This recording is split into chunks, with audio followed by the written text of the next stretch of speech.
Hello viewers, welcome back to my channel online classes. आज हम start कर रहे हैं 11th क्लास का पॉलिटिकल साइंस का चैप्टर नंबर 5 और चैप्टर का नाम है विधायिका। तो चैप्टर स्टार्ट करने से पहले हम 2-3 वर्ड मीनिंग समझ लेते हैं जो चैप्टर में बार बार यूज़ किए गए हैं, उससे चैप्टर थोड़ा आसान हो जाएगा। पहले तो विधायिका ही समझते हैं कि विधायिका क्या होती है। ये तो आपको पता है कि सरकार के 3 अंग होते हैं, ठीक है। कार्यपालिका, विधायिका और न्यायपालिका, मतलब सरकार को 3 शक्तियों में डिवाइड कर दिया गया है जानबूझकर, ताकि अगर किसी एक आदमी या फिर किसी एक मंत्री के हाथ में अगर पावर आ गई तो जाहिर सी बात है वो पावर का ना गलत यूज़ ज़रूर करेगा। इसलिए 3 तरीके से बांट दिया गया है, जिसमें से हम कार्यपालिका के बारे में पढ़ चुके हैं। दूसरा आता है विधायिका। तो विधायिका क्या होती है, जिसे हम आम भाषा में संसद कहते हैं ना, जिसमें 2 सदन होते हैं, लोकसभा और राज्यसभा, वही विधायिका होती है। इसके बाद एक वर्ड और यूज़ किया गया है यहाँ पे, विधेयक। विधेयक किसे कहते हैं? तो देखो, विधेयक ना, विधायक अलग है और विधेयक अलग। विधायक वो होता है जो विधानसभा चुनाव के लिए जो लड़ते हैं, मंत्री बनते हैं, जो राज्यों में चुनाव होते हैं उसमें जो विधायक होता है वो होता है विधायक। लेकिन मैं बात कर रही हूँ विधेयक, एक ही मात्रा, ठीक है।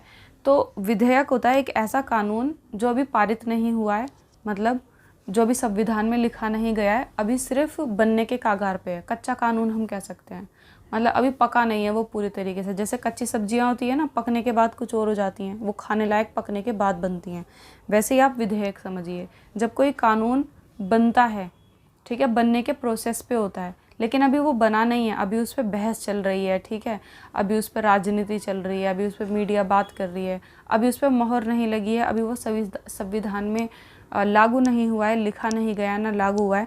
तो जब वो जो बनने के प्रोसेस पे होता है ना, तब हम उसको विधेयक कहते हैं, ऐसे कानून को। तो ये विधेयक शब्द जहाँ पे भी यूज़ होगा चैप्टर में, आप समझ जाना कि कौन से कानून की या किस चीज़ की बात हो रही है, ठीक है। इसके बाद संसद मैंने आपको बता ही दिया कि विधायिका का ही जो राष्ट्रीय नाम है ना, संसद है, ठीक है। हमारी विधायिका का नाम ही संसद है और हर देश में विधायिका का नाम अलग अलग होता है। और संसद, कहीं पे हम संसद वर्ड यूज़ करें या विधायिका वर्ड यूज़ करें, बात एक ही है। संसद और विधायिका एक ही चीज़ है, ठीक है। तो इसीलिए हम विधायिका ना कह के सीधे आ जाते हैं संसद पे, क्योंकि हमारी विधायिका का नाम संसद है। हमें संसद क्यों चाहिए, बताइए क्यों चाहिए? क्योंकि हमारा देश लोकतांत्रिक देश है और इसमें अनेक प्रक्रियाएं होती हैं, इतना विविधताओं वाला है, तो बिना संसद के कैसे काम चलेगा। संसद सभी लोकतांत्रिक राजनीतिक प्रक्रियाओं का केंद्र है।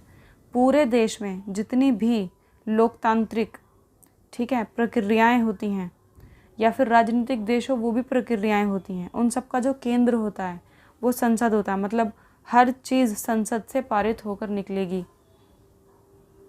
छोटे से छोटा कानून, बड़े से बड़ा कानून, ठीक है, छोटी से छोटी योजना, सड़क का निर्माण वगैरह, मतलब हर चीज़ पहले संसद से निकलेगी। संसद में जो बैठे हुए सांसद हैं उनके पास जाएगी, विधायकों के पास जाएगी, फिर उनसे छोटे नेताओं के पास जाएगी, लेकिन निकलेगी संसद से ही। तो हर चीज़ का जो केंद्र है वो क्या है? केंद्र, वो संसद है। तो अब आप समझ सकते हैं कि कितनी इम्पोर्टेंट है। ये देश के सभी महत्वपूर्ण उद्देश्यों को पूरा करती है। जितने भी इम्पोर्टेंट काम होंगे सबके सब संसद के हवाले हैं।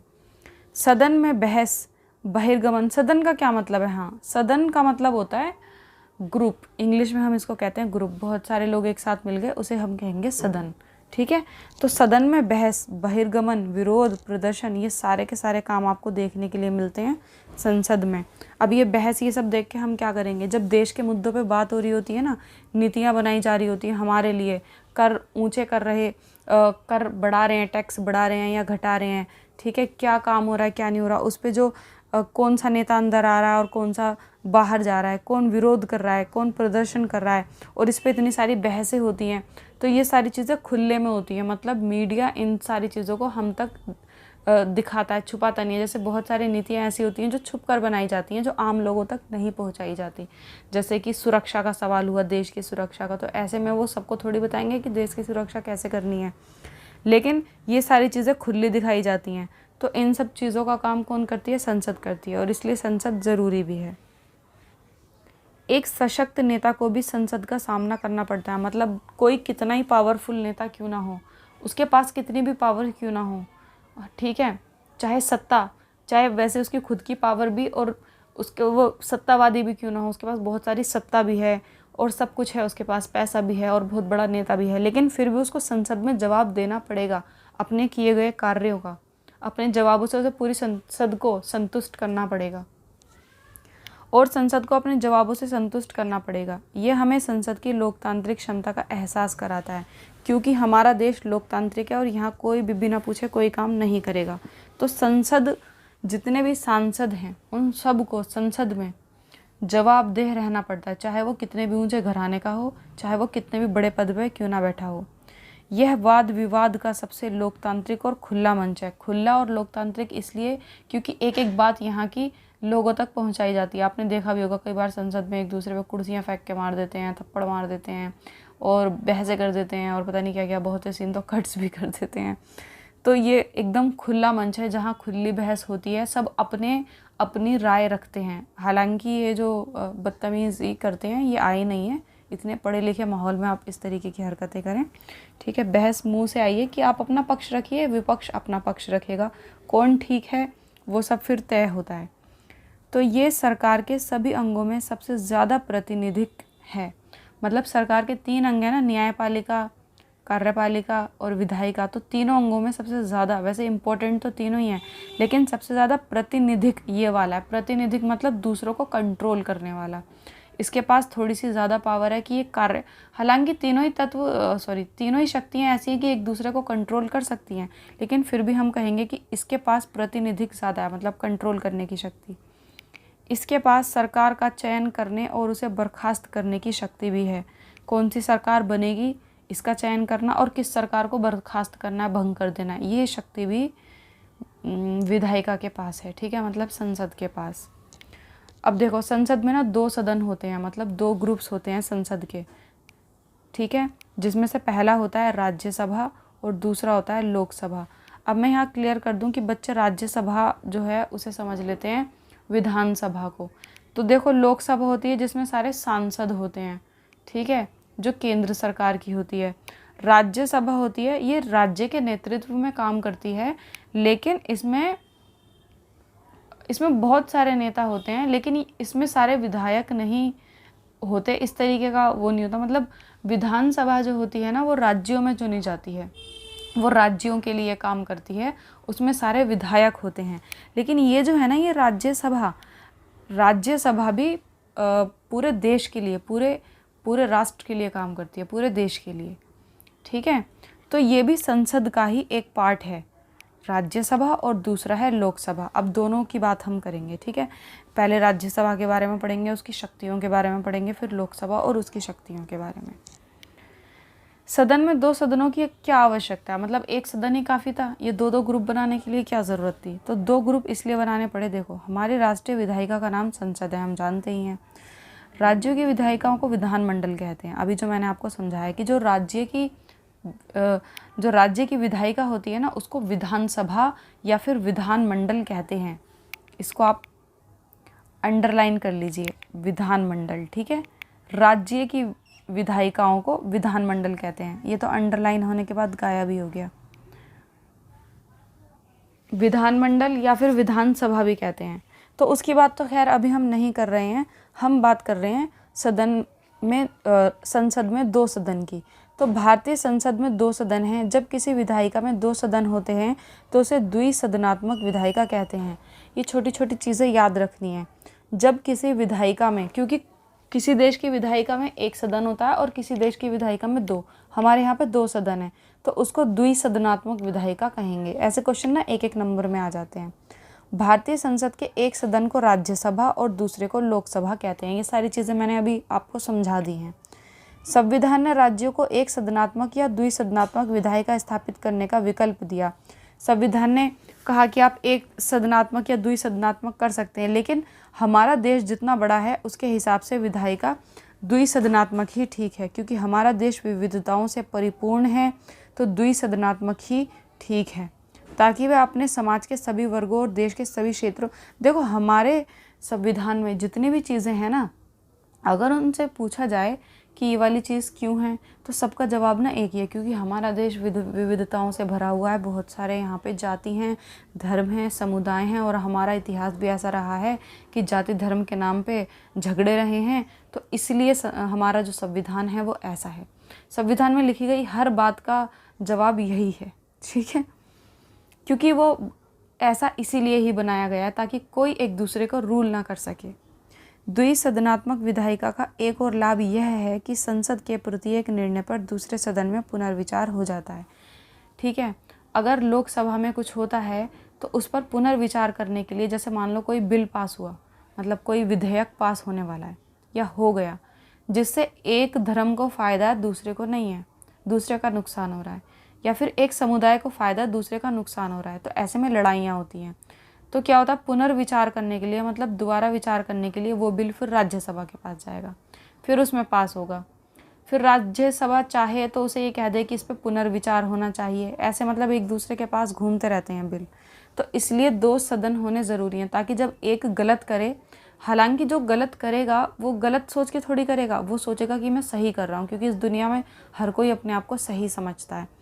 लेकिन जो दूसरा है जिसके साथ गलत हो रहा है, वो सोचेगा कि ये गलत है, तो वो उसको रोक सकता है 2 सदन में, ठीक है। इसलिए 2 सदन ज़रूरी हैं। तो एक सदन अगर निर्णय लेती है और वो निर्णय ठीक नहीं है, तो इसका मतलब ये है कि दूसरा सदन उसको रोक सकता है, मतलब कि एक ही चीज़ पर 2 बार विचार हो जाता है। इसका फ़ायदा ये है। एक और फ़ायदा है इसका, वो मैं आगे बताऊँगी, चलो अभी बता देती हूँ। एक और फ़ायदा ये है कि अगर लोकसभा भंग हो जाती है, अगर सरकार भंग हो जाती है, तो राज्यसभा कभी भंग नहीं होती, ठीक है। क्यों नहीं होती, उसकी बात अब हम राज्यसभा के वाले टॉपिक में करेंगे। तो पहले हम पढ़ते हैं राज्यसभा के बारे में, ठीक है। राज्यसभा राज्यों का प्रतिनिधित्व करती है, ठीक है, ये राज्यों के लिए काम करती है। इसका निर्वाचन अप्रत्यक्ष विधि से होता है। अप्रत्यक्ष मतलब जनता वोटिंग देकर कोई भी नेता को नहीं चुनती। इन नेताओं में आपसे ही वोटिंग वगैरह होती है, सब वहीं से चुनाव होता है। तो अप्रत्यक्ष विधि हो गई। प्रत्यक्ष उसे कहेंगे जिसमें डायरेक्ट जनता वोट देती है, ठीक है, उसको प्रत्यक्ष कहते हैं। मतलब इसका चुनाव नेताओं के द्वारा होता है, ठीक है। इसमें विधायक हिस्सा लेते हैं, जितने भी विधायक होते हैं ना, वो सब भी इसमें हिस्सा लेते हैं। पहले मतलब विधायक विधानसभा के तो होते ही हैं, लेकिन विधायक राज्यसभा में भी हिस्सा लेते हैं। पहले वह किसी राज्य के विधायक चुने जाते हैं, ठीक है। पहले विधानसभा के लिए चुने जाएंगे, उसके बाद राज्यसभा के लिए, फिर राज्यसभा में चुने जाते हैं। राज्यसभा को द्वितीय सदन भी कहते हैं, मतलब पहली सदन तो हो गई लोकसभा और दूसरी सदन हो गई राज्यसभा। अगर आपको न्यूज़ चैनल में, न्यूज़ में या चैप्टर में कहीं पे भी ऐसे द्विसदन का नाम आए ना, द्वितीय सदन, तो समझ जाना द्वितीय सदन मतलब राज्यसभा की बात हो रही है, ठीक है। राज्यसभा की सीटें बांटने के लिए हमारे यहाँ राज्यों को उनकी जनसंख्या के आधार पर सीटें दी जाती हैं। मतलब कौन से राज्य से कितनी सीटें होंगी राज्यसभा में, वो जनसंख्या पर निर्भर करता है। जनसंख्या पर इसलिए क्योंकि कोई स्टेट तो बिल्कुल छोटा सा है, जैसे असम बहुत छोटा है और जनसंख्या भी बहुत कम है। उत्तर प्रदेश वैसे भी बहुत बड़ा है एरिया वाइज, और उसकी जनसंख्या भी करोड़ों में है। तो ऐसे में अगर मान लो उसको भी 10 सीट दे देंगे और उसको भी 10 सीट दे देंगे, तो ये तो नाइंसाफ़ी हो जाएगी। तो ऐसा कुछ देशों में तो ऐसा होता है कि हर स्टेट को बराबर सीटें दी जाती हैं। ऐसा उन जगहों पे होता है जहाँ पे हर राज्य में मतलब तकरीबन बराबर बराबर लोग रहते हैं, लेकिन हमारे यहाँ ऐसा नहीं है। हमारे यहाँ मुंबई, दिल्ली जैसे शहरों में, उत्तर प्रदेश, इधर तो जनसंख्या भरी पड़ी है करोड़ों में। लेकिन अगर हम मेघालय की तरफ देखें तो उधर जनसंख्या थोड़ी कम है। तो और हमारे यहाँ पे राज्य वैसे भी बहुत ज़्यादा बड़े और बहुत ज़्यादा छोटे हैं, जैसे गोवा इतना छोटा सा है और उत्तर प्रदेश इतना बड़ा है। तो इसलिए हमारे यहाँ पे जनसंख्या के आधार पर सीटें दी जाती हैं। मतलब ये तो देखा ही जाता है कि कितना बड़ा है जगह के हिसाब से, लेकिन जनसंख्या भी देखी जाती है। जैसे लाइक उत्तर प्रदेश को 31 सीटें मिलती हैं, और जबकि सिक्किम राज्य को राज्यसभा में सिर्फ 1 सीट दी गई है उसकी जनसंख्या के हिसाब से, ठीक है। तो सीटों का बंटवारा किस आधार पर होता है, जनसंख्या के आधार पर। किसमें, राज्यसभा में। हम अभी राज्यसभा की बात कर रहे हैं। राज्यसभा के सदस्यों को 6 वर्ष के लिए निर्वाचित किया जाता है। इनका कार्यकाल कितने वर्ष का होता है, 6 वर्ष का। लेकिन सबको एक साथ नहीं निकाला जाता। जैसे कि आपने देखा होगा कि लोकसभा के जब चुनाव होते हैं, केंद्रीय चुनाव, तो पूरे देश के एक साथ चुनाव होते हैं, एक साथ सब वोटिंग करते हैं, एक साथ सब नेता बनते हैं, एक साथ ही भंग हो जाती है उनकी बैठक, ठीक है, और एक साथ ही फिर से चुनाव होते हैं। लेकिन राज्यसभा में ऐसा नहीं होता।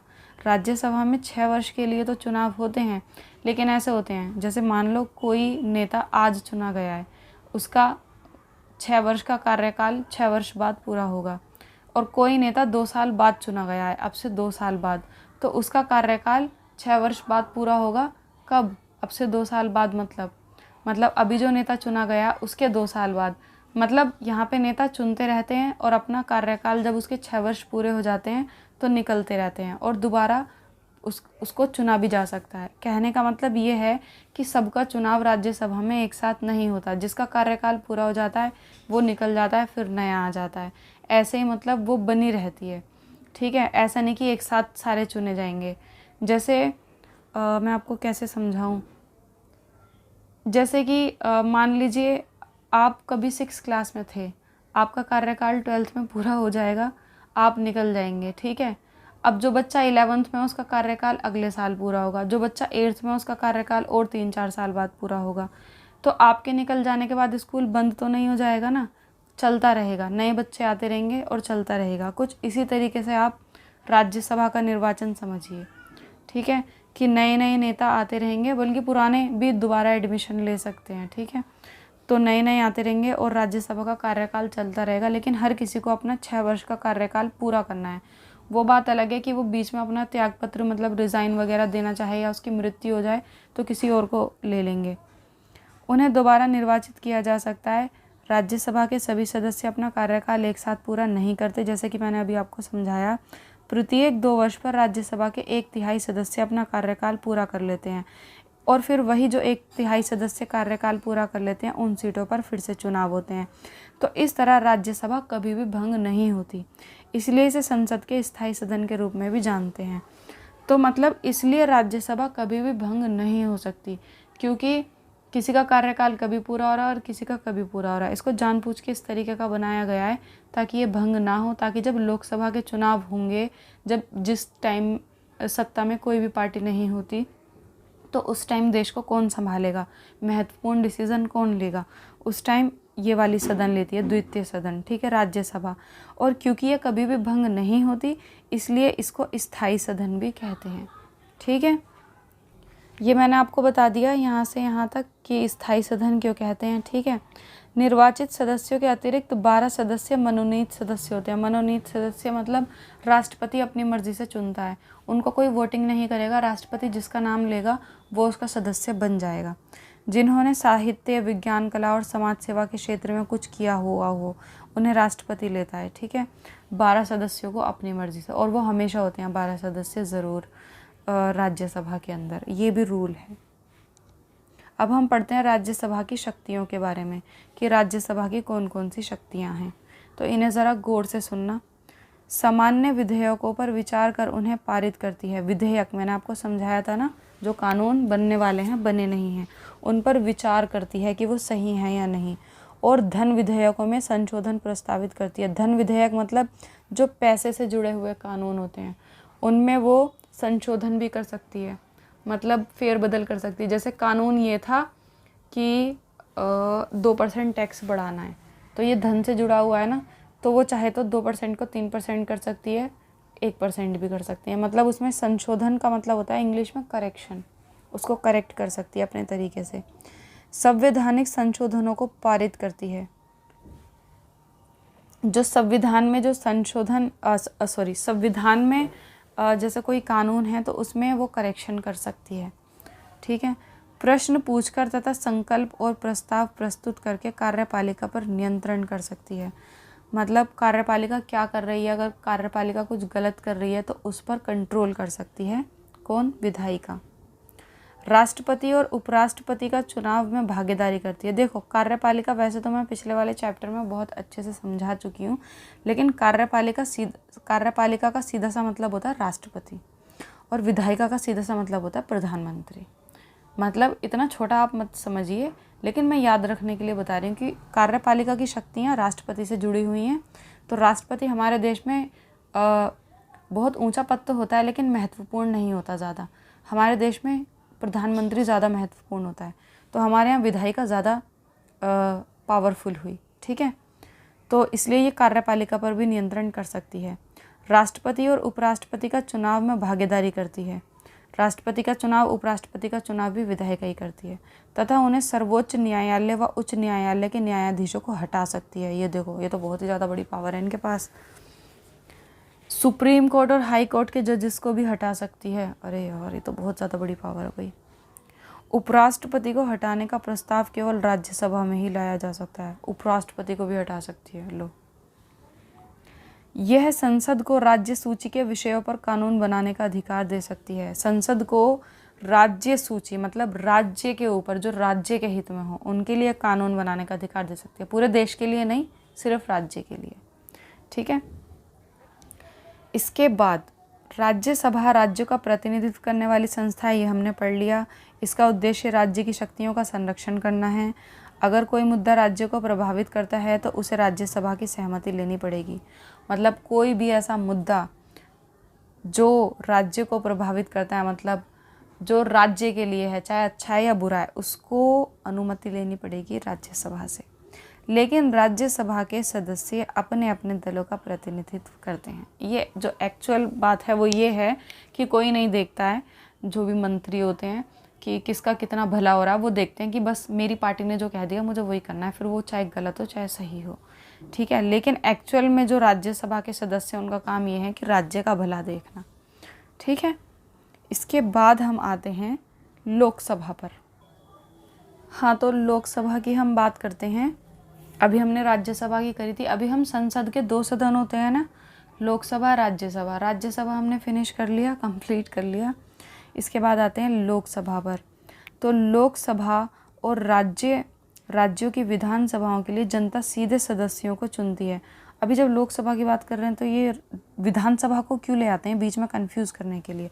देखो, विधानसभा होती हैं जो राज्यों के, जैसे मुख्यमंत्री वगैरह चुने जाते हैं ना, उसमें जो विधायक चुने जाते हैं वो होती है विधानसभा। अभी हम उसकी बात नहीं करेंगे, अभी हम लोकसभा की बात कर रहे हैं। जो प्रधानमंत्री वाले चुनाव होते हैं ना, जिसमें सारा देश मिलके वोट करता है, ठीक है, और सीधे जनता वोट करती है, तो इसे हम प्रत्यक्ष निर्वाचन कहते हैं, क्योंकि इसमें वोट हम करते हैं।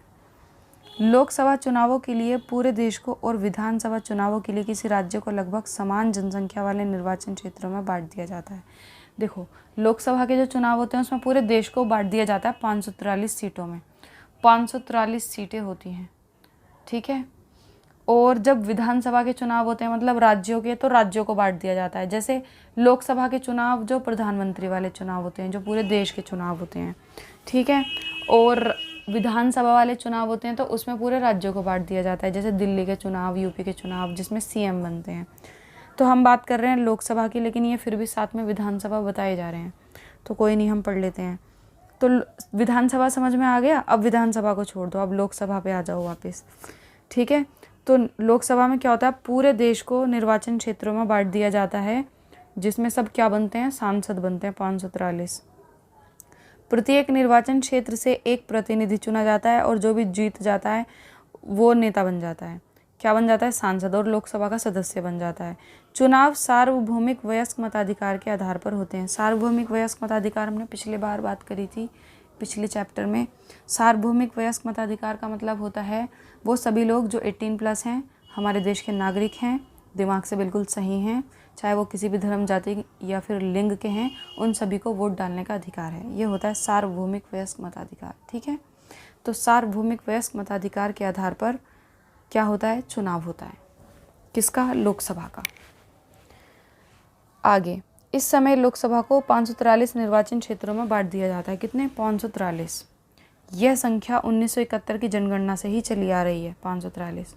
लोकसभा के लिए सदस्यों को 5 वर्ष के लिए चुना जाता है, फिर 5 वर्ष के बाद दोबारा वोटिंग होती है, फिर जो भी दल जीत जाता है वो सत्ता में आ जाता है, मतलब पावर में आ जाता है, मतलब सरकार बन जाता है। लेकिन यदि कोई दल या दलों का गठबंधन सरकार ना बना सके, मतलब मान लो 543 सीटों में ऐसा होता है ना, जो भी 80%, मतलब जो भी ज़्यादा सीटें, एक लिमिट होती है कि इतने से ज़्यादा जीतनी है, जो भी इतनी सीटें जीत जाता है उसकी सरकार बन जाती है। मान लो 543 में से ना 10 सीटें किसी ने जीत ली, 20 किसी ने, 30 किसी ने, कोई भी ऐसा निकला ही नहीं दल जिसके पास इतनी सीटें आई हों कि वो अपनी सरकार बना सके, तब क्या होगा? अथवा प्रधानमंत्री राष्ट्रपति को लोकसभा भंग कर नए चुनाव कराने की अगर सलाह दे दे, ठीक है, मान लो प्रधानमंत्री की मृत्यु हो जाए या फिर प्रधानमंत्री त्यागपत्र दे दे या कुछ हो जाए, ठीक है, जिसकी वजह से सरकार भंग हो जाए, तब क्या होगा? तो लोकसभा को 5 वर्ष के पहले ही भंग किया जा सकता है, ठीक है।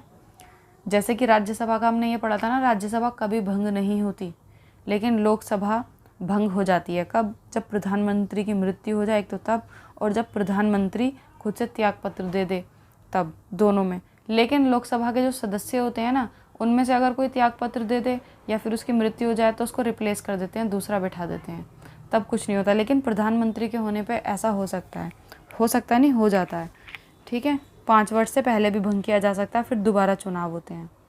इसके बाद हम आते हैं लोकसभा की शक्तियों पर। तो लोकसभा की शक्तियाँ संघ सूची और समवर्ती सूची के विषयों पर कानून बनाती है, धन विधेयकों और सामान्य विधेयकों को प्रस्तुत और पारित करती है। ये प्रस्तुत करती है, प्रस्तुत मतलब इंग्लिश में कहें तो रिप्रेजेंट करती है सबके सामने। जैसे कोई कानून आता है ना, तो लोकसभा की हर एक चीज़ न्यूज़ चैनल में ज़रूर दिखाते हैं, तो ये कोई कानून होगा तो उसको प्रेजेंट करेगी कि ये वाला कानून आया है, इससे लोगों को ये फ़ायदा होगा, ये नुकसान होगा वगैरह। हाल तो फ़ायदे ही बताते हैं, चाहे नुकसान क्यों ना हो। तो फिर क्या होगा, जैसे लोगों को पसंद आएगा कानून तो ठीक है, नहीं आएगा तो फिर वो निकल जाएंगे रोड पे हल्ला बोल करने कि हमें तो कानून नहीं चाहिए। तो उनको प्रेजेंट करना ज़रूरी होता है, वो प्रेजेंट करते हैं उसे। आगे फिर राज्यसभा जो है उस पर पुनर्विचार करती है। कर प्रस्तावों, बजट और वार्षिक वित्तीय वक्तव्यों को स्वीकृत कर देती है, ठीक है। टैक्स बढ़ाना है कि घटाना है, बजट, पूरे साल का जो वित्तीय जितना भी काम होता है पैसों से जुड़ा हुआ, जो सारे राज्यों को बांटा जाता है पैसा अपने अपने राज्यों का ध्यान रखने के लिए, सड़क निर्माण और सारी नीतियाँ अपनाने के लिए, तो वो सब भी लोकसभा करती है। प्रश्न पूछकर, पूरक प्रश्न पूछकर, प्रस्ताव लाकर और अविश्वास प्रस्ताव के माध्यम से कार्यपालिका को नियंत्रित करती है। ये जो है कार्यपालिका को नियंत्रित कर सकती है। कैसे? प्रश्न पूछकर, बस प्रश्न पूछना ही काफ़ी है। अगर कार्यपालिका कुछ करती है अपनी मर्जी से तो ये जवाब मांगेंगे कि ऐसा क्यों हो रहा है, ठीक है, इतना ही बहुत है। इसी चीज़ में ना सरकारें बदल जाती हैं प्रश्न का जवाब देने में ही। संविधान में संशोधन करती है, हमारा जो संविधान है उसमें करेक्शन कर सकती है। अगर जैसे कि पहले संविधान था कि बेटों को प्रॉपर्टी में बेटों का हक होता है, फिर उसमें करेक्शन कर दी गई कि पत्नी का भी हक हो जाएगा। अगर मान लो कोई आदमी है, उसकी प्रॉपर्टी अगर वो ख़त्म हो जाता है तो उसकी प्रॉपर्टी में उसकी वाइफ का भी हक होगा और बेटों का भी होगा, बेटी का भी होगा। ऐसे मतलब कुछ ना कुछ संशोधन होता रहता है टाइम के हिसाब से, तो ये कर सकती है संशोधन। आपातकाल की घोषणा को स्वीकृति दे सकती है, आपातकाल लगा सकती है पूरे देश में। राष्ट्रपति और उपराष्ट्रपति का चुनाव करती है तथा उन्हें और सर्वोच्च न्यायालय तथा उच्च न्यायालय के न्यायाधीशों को हटा सकती है। मतलब ये वाला काम इनका सेम है, राज्यसभा का भी और लोकसभा का भी, दोनों ही हटा सकते हैं। सर्वोच्च न्यायालय और उच्च न्यायालय के न्यायाधीशों को, उनका ट्रांसफ़र वगैरह कर सकते हैं। समिति और आयोगों का गठन करती है और उनके प्रतिवेदनों पर विचार करती है, ठीक है। ग्रुप्स बनाती है, संगठन बनाती है, आयोगों का गठन करती है, मतलब विचार वगैरह करते हैं देश के ऊपर, ये सारे काम कर सकते हैं। अब क्वेश्चन ये आता है कि आधा काम तो लोकसभा कर लेती है और आधा काम राज्यसभा कर लेती है, तो फिर संसद क्या करती है? संसद क्या करती है? संसद लोकसभा और राज्यसभा प्लस दोनों को मिला के ही तो संसद बनती है। विधायिका, संसद विधायिका को ही तो कहते हैं, लोकसभा और राज्यसभा उसी के तो पार्ट हैं। तो देखो संसद क्या करती है, संसद भी काफ़ी काम करती है, ठीक है। संसद में क्या होता है? विधायी कामकाज।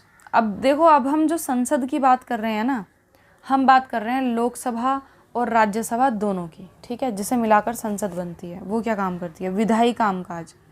संसद पूरे देश या देश के किसी भाग के लिए कानून बनाती है, ठीक है। पूरे देश के लिए भी बना सकती है या फिर देश के किसी भाग के लिए, जैसे किसी स्टेट में कोई कानून लगाना हो। कानून बनाने वाली सर्वोच्च संस्था होने के बावजूद संसद कानूनों को केवल स्वीकृति देने का काम करती है। इतनी बड़ी संस्था है, कानून बना सकती है, लेकिन फिर भी स्वीकृति देने का काम करती है, मतलब पास करती है कानूनों को। तो ये काम तो बहुत बड़ा है, कानून बना तो कोई भी सकता है, जो पास करेगा उसका काम ज़्यादा बड़ा है ना। कार्यपालिका पर नियंत्रण करना उसका उत्तरदायित्व सुनिश्चित करना, ये भी इसका काम है कि कार्यपालिका क्या कर रही है उस पर कंट्रोल करती है और वो जो भी कर रही है उससे उत्तर मांग सकती है। ठीक है। तीसरा आता है वित्तीय कार्य। जितने भी पैसों से जुड़े हुए कार्य होते हैं ना, सरकार को बहुत सारे काम पड़ते हैं, जैसे सड़क बनाना, स्कूल बनाना और पुल बनाना, बहुत सारी चीज़ें होती हैं, उन सब पर धन खर्च होता है, पैसा खर्च होता है। तो पैसा कहाँ से आएगा, कर कितना बढ़ाना है, किससे लेना है, कैसे लेना है वगैरह, ये सारे वित्तीय काम भी संसद करती है। बहस का मंच, सारी बहसें संसद के अंदर ही होती हैं। बहस पर कोई अंकुश नहीं लगाया जा सकता। जितने भी वाद विवाद हैं सब विपक्ष और पक्ष सब आमने सामने बैठ जाते हैं और खुलकर हर मुद्दे पर बहस होती है। ठीक है, जिससे पता चल जाता है कि देश में क्या चल रहा है। संवैधानिक कार्य, संसद के पास संविधान में संशोधन करने की शक्ति है। संसद के दोनों सदनों की संवैधानिक शक्तियाँ एक समान है, दोनों ही कर सकती हैं, मतलब लोकसभा भी और राज्यसभा भी। निर्वाचन संबंधी कार्य, संसद चुनाव संबंधी भी कुछ कार्य करती है। ये भारत के राष्ट्रपति और उपराष्ट्रपति का चुनाव करती है। तो चुनाव संबंधी कार्य ये हो गए कि राष्ट्रपति और उपराष्ट्रपति का चुनाव यही करती है।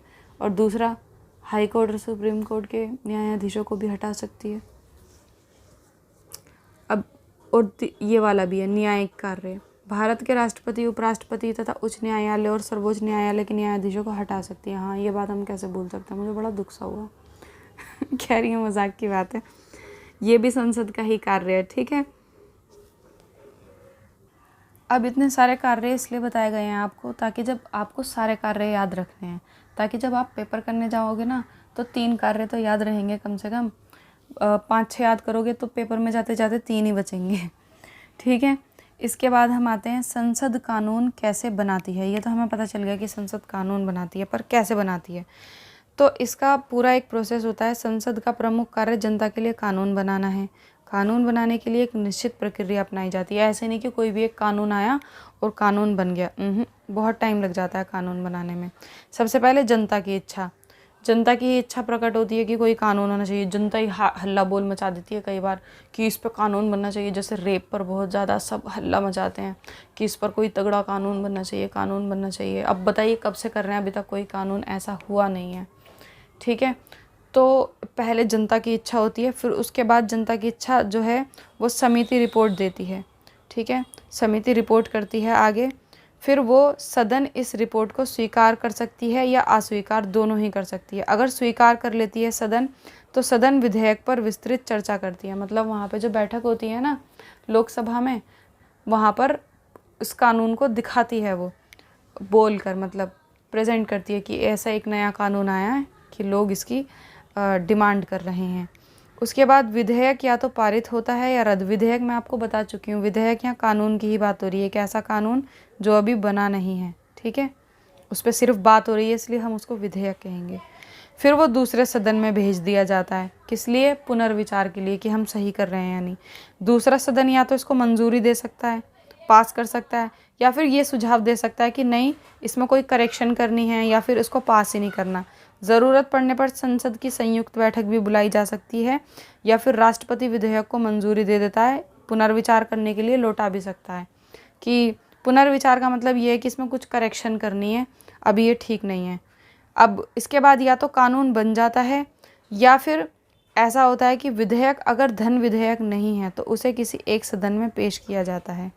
ठीक है, और विधेयक समिति के पास भेज दिया जाता है, फिर उस पर चर्चा होती है, वोटिंग होती है वगैरह, फिर कानून बनता है। इतनी आसान नहीं। और वो जो पुनर्विचार वाली बात है ना, वो भी काफ़ी बड़ी बात है। पुनर्विचार में कई बार इतना टाइम लग जाता है क्योंकि बहुत सारे उसमें राजनीति भी तो होती है। कई बार ऐसा होता है कि एक कानून एक को फ़ायदा पहुंचा रहा है लेकिन दूसरे दल को नुकसान पहुंचा रहा है। ठीक है, तो इसलिए उसमें राजनीति होती है, तो वो जानबूझ के कानून में कीड़े निकालेंगे कि ख़राब कानून है क्योंकि उन्हें पता है कि हमें नुकसान दे रहा है। तो इस तरीके की राजनीति भी चलती है। तो इतना आसान नहीं है कोई भी कानून बनना। अब 2 चीज़ें और आपको समझनी है, निजी विधेयक किसे कहते हैं और सरकारी विधेयक किसे कहते हैं। तो अगर मंत्री के अतिरिक्त कोई और सदस्य विधेयक को पेश करता है तो ऐसे विधेयक को निजी विधेयक, निजी सदस्यों का विधेयक कहते हैं। मतलब कोई भी ऐसा कानून जिसे मंत्री के अतिरिक्त कोई और सदस्य विधेयक पेश करता है तो उसको निजी कहेंगे। और अगर कोई मंत्री देता है तो उसको सरकारी विधेयक कहेंगे। आप यहाँ तो कानून वर्ड यूज़ कर सकते हैं, लेकिन पेपर में मत करना। पेपर में आपको, एग्ज़ाम में आपको विधेयक वर्ड ही यूज़ करना है। अगर वो बन चुका है कानून तो आप कानून कह सकते हैं, उससे पहले विधेयक वर्ड यूज़ करना है, ठीक है। संसद में विधेयक प्रस्तुत किए जाने से पहले इस बात पर काफ़ी बहस हो जाती है कि इसको पेश ही क्यों किया जा रहा है, इसकी क्या ज़रूरत पड़ गई, ठीक है। क्योंकि कोई भी कानून इतनी आसानी से पहली बात तो पेश ही नहीं किया जाता। कोई राजनीतिक दल अपने चुनावी फ़ायदों को पूरा करने के लिए आगे हुए चुनावों को जीतने के इरादे से विधेयक प्रस्तुत करने के लिए सरकार पर दबाव डाल सकता है। ऐसा होता है ना कि कई बार कानून सिर्फ इसलिए पास किया जा रहा है कि उसको जीतना है, उसको लोगों में ये दिखाना है कि हाँ भाई देखो हम तुम्हारे कानून पास करवा रहे हैं ताकि वो हम जिता दे। तो दूसरा समूह उस कानून को पास नहीं होने देगा। क्यों नहीं पास होने देगा कि अगर इसने कानून पास करवा दिया तो लोग इसके फेवर में आ जाएंगे और इसको वोट देंगे। ऐसे बहुत सारे कानून आप देख सकते हैं, बहुत सारी धाराएं हटाई गई हैं, लगाई गई हैं, जिसकी वजह से लोग एक पार्टी के फेवर में आ गए, ठीक है। तो ये सारी चीज़ें मैं आपको ऊपर वैसे समझा चुकी हूँ। इसके बाद हम आते हैं यहाँ पर, संसद स्वयं को कैसे नियंत्रित करती है। ये तो हमने पढ़ लिया कि संसद कार्यपालिका को नियंत्रित कर सकती है, लेकिन संसद खुद को भी तो नियंत्रित करे। कैसे? नियंत्रण क्यों? क्योंकि जिसके पास नियंत्रण नहीं होता वो कैसे स्थिति में पहुंच जाता है? अराजकता की स्थिति में। अराजकता मतलब जंगल राज, जहां जिसकी जैसी मर्जी चल रही है। तो उसका खुद का भी तो नियंत्रण होना चाहिए, नहीं तो वो अपनी शक्तियों का गलत उपयोग करेगा। तो संसद बहस का मंच है। आपने देखा होगा आए दिन न्यूज़ आती रहती हैं, संसद में बहस होती है, सारे सांसद बैठते हैं और फिर उनके बीच में बहसें चलती हैं, बड़ी कई बार तो बहुत ही ज़्यादा वो रोमांचक सी हो जाती हैं और उनके ऊपर रील्स वगैरह भी बनाई जाती हैं। तो बहस के ज़रिए ज़रूरी काम को अंजाम मिलता है। मतलब एक बहस करेगा, एक कहेगा कि तुमने ये काम नहीं किया, वो काम नहीं किया, ऐसा करना था, दूसरा सफाई देगा। तो इसमें पता लग जाता है कि देश में एक तो किस चीज़ की ज़रूरत है, किस चीज़ की ज़रूरत नहीं है, कौन गलत बोल रहा है, कौन सही बोल रहा है। ये चीज़ें खुल्लम खुल्ला बिल्कुल नागरिकों के सामने आ जाती हैं। इसलिए यहाँ अनुशासन भी बहुत ही ज़्यादा ज़रूरी है, क्योंकि जहाँ पर बहस होगी वहाँ बहस होते होते गुत्तमबाजी हो जाएगी, घूंसेबाजी हो जाएगी, कुर्सियाँ उठ जाएंगी, टेबल एक दूसरे के ऊपर फेंक के मारेंगे, सबके अंदर का जानवर जाग जाएगा। तो अनुशासन बहुत ज़रूरी है यहाँ पे। तो इसीलिए और अनुशासन बनाए रखने का काम सदन का अध्यक्ष करता है। ये इम्पोर्टेंट है कि संसद को, ठीक है, जो सब सांसद बैठे होते हैं उनकी बैठक को नियंत्रित कौन करता है जब बहस होती है? तो संसद का जो अध्यक्ष होता है वो नियंत्रित करता है। विधायिका की कार्यवाही के मामले में सदन का अध्यक्ष सर्वोच्च अधिकारी होता है, ठीक है। विधायिका की जो कार्यवाही होती है, मतलब विधायिका की जो बैठक होती है जिसमें सारे सांसद बैठे हुए होते हैं, अगर उस मामले में हम बात करें तो वहाँ पे जो सर्वोच्च अधिकारी होता है, सबसे ऊंचा पद जिसका होता है वो होता है सदन के अध्यक्ष का। वो जिसको चाहे बैठा सकता है, जिसको चाहे उठा सकता है। आपने देखा भी होगा जिसे हम स्पीकर कहते हैं, वहाँ पे वो क्या करता है, जैसे कोई बहस कर रहा था, आप बैठ जाइए, आप बैठ जाइए, आपकी बारी ख़त्म हो चुकी है, हाँ आप बोलिए, ऐसे मतलब वो कंट्रोल करता है सबको। क्योंकि अगर उसने किसी को नहीं रोका तो सब एक दूसरे का माथा फोड़ना स्टार्ट कर देंगे। इसके बाद एक टॉपिक और है दल बदल। दल बदल का क्या मतलब होता है? दल बदल का मतलब होता है अपने दल से दूसरे दल में चले जाना, जैसे अपनी पार्टी छोड़कर किसी दूसरी पार्टी में शामिल हो जाना। तो यदि कोई सदस्य अपने दल के नेतृत्व के आदेश के बावजूद, मतलब अपने दल से जीत गया है पर जीतने के बाद क्या करता है, दूसरे दल में शामिल हो जाता है। तो जब वो दूसरे दल में शामिल हो जाता है तो ऐसे में अपनी इच्छा से करता है, वो ऐसा अपना त्याग पत्र दे देता है, ठीक है, रिज़ाइन कर देता है और दूसरे पार्टी में शामिल हो जाता है, वो भी जीतने के बाद।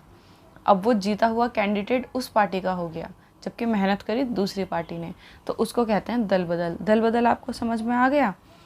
तो दल बदल की जो समस्या है उससे निपटने के लिए 1985 में संविधान का 52वां संशोधन किया गया, मतलब 52वीं बार करेक्शन की गई थी। इसे दल बदल निरोधक कानून कहते हैं। इसमें क्या हुआ था, इसमें एक कानून बनाया गया था कि ऐसे दल बदल नहीं किया जाएगा, नहीं तो कानूनी कार्यवाही होगी। इसके बाद 91वें संशोधन में दोबारा संशोधित किया गया, लेकिन हमारे 20 वर्षों का अनुभव यही बताता है, हम 20 सालों से देख रहे हैं इस चीज़ को, 91वें संशोधन के बाद भी, कि खूब नेता अपने दल बदलते हैं और कोई कानूनी कार्यवाही या कुछ नहीं होता, किसी का कुछ नहीं होता, खूब दल बदलते हैं। तो ये कानून फेल हो गया इस मामले में। इसी के साथ आपका चैप्टर हो जाता है समाप्त, कंप्लीट हो चुका है। आई होप आपको वीडियो अच्छा लगा होगा और किसी और अगर चैप्टर पे आपको वीडियो चाहिए तो आप मुझे कमेंट बॉक्स में बता सकते हैं। मिलते हैं नेक्स्ट वीडियो में। Bye guys.